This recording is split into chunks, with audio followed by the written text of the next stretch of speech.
کیا آپ جانتے ہیں کہ اللہ تعالیٰ نے خانہ کعبہ کی حفاظت کے لیے ایک نہایت ہی اہم اور تاریخی معجزہ دکھایا تھا؟ چلیے میں آپ کو بتاتی ہوں، میری ویڈیو کو اینڈ تک ضرور دیکھیے گا۔ جیسے قرآن مجید کی سورۃ الفیل میں بیان کیا گیا ہے، یہ اس وقت کا واقعہ ہے جب مکہ پر حملہ کرنے کے لیے یمن کا گورنر ابرہہ ایک بہت بڑا لشکر اور ہاتھی لے کر آیا تھا۔ اس کا مقصد خانہ کعبہ کو نعوذ باللہ شہید کرنا تھا۔ اللہ تعالیٰ نے اپنے گھر کی حفاظت اس طرح فرمائی۔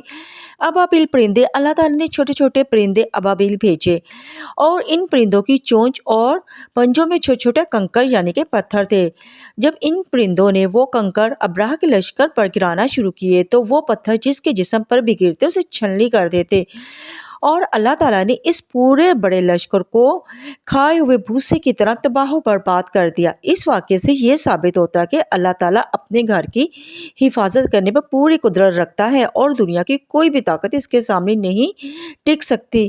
اور ویڈیو کو مسلم میں ضرور شیئر کیجیے گا، یہ آپ کے لیے صدقہ جاریہ ہوگا۔